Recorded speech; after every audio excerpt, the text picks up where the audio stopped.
আমরা এতদিন বিশ্বাস করছি এই স্যার আজকে কাকে ধরা গেছে আমার একটু দেখতে দে, এই কুলাঙ্গারের বাচ্চারা করতে বের করলে। আরে কি হইছে? এই মাইয়া, একটা কথা কইবা না, চুপ করে কেন থাকো? তোমার বাবার কাছে বুঝা দিতেছি, তারপর কি হবে এটা দেখতেছি পরে। আর এই কুলাঙ্গারের বাচ্চা আগামীকালকে ভরা মজলিস স্কুলের মাঠে তোর বিচার হবে মনে। পরে নিয়ে আটকা যা, তুমি আসো।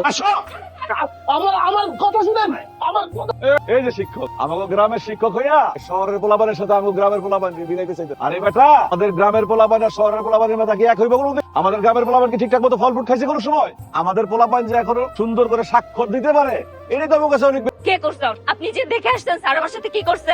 স্যার কোনো অন্যায় করে নাই। অন্যায় করছে এই স্কুলের গ্রামের কিছু পোলাপাইন। এই যে এই সভাপতি ষড়যন্ত্র করছে স্যারের বিরুদ্ধে, যাতে স্যার এই স্কুল ছেড়ে চলে যায়। আপনারা করলে এটার বিচার করেন। আমরা শতভাগ পাস করছি স্যার। তাই তো হানিফ, রুমকি রেজাল্ট কি? রুমকি আমাদের রুমকি তো এ প্লাস পাইছে স্যার, এ প্লাস।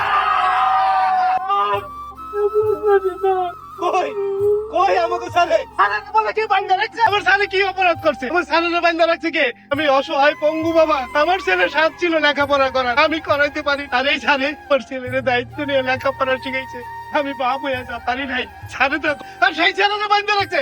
কে বান্দা রাখছে আমার ছেলেরে? এরা বেঁধে রাখছে, তুই তো বেঁধে রাখে নাই, জুতার মালা পরাইতে চাইছে, কারণ স্যার তো এই বিদ্যালয়ে শিক্ষার আলো জ্বালাইতে আসছিল। মন সাহেব, আসলে আপনার পদ্ধতি ঠিক, আমরাই ভুল ছিলাম।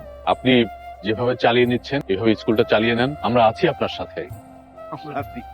আমি 2 হাত জোর করে আপনাদের সবার কাছে মাপ চাইতেছি, সবার পক্ষ থেকে আমি আপনার কাছে মাপ চাই। এতদিন ছিলাম আমি শতভাগ ফেল করে স্কুলের সভাপতি, আমি শতভাগ পাশ করা স্কুলের একটা সভাপতি।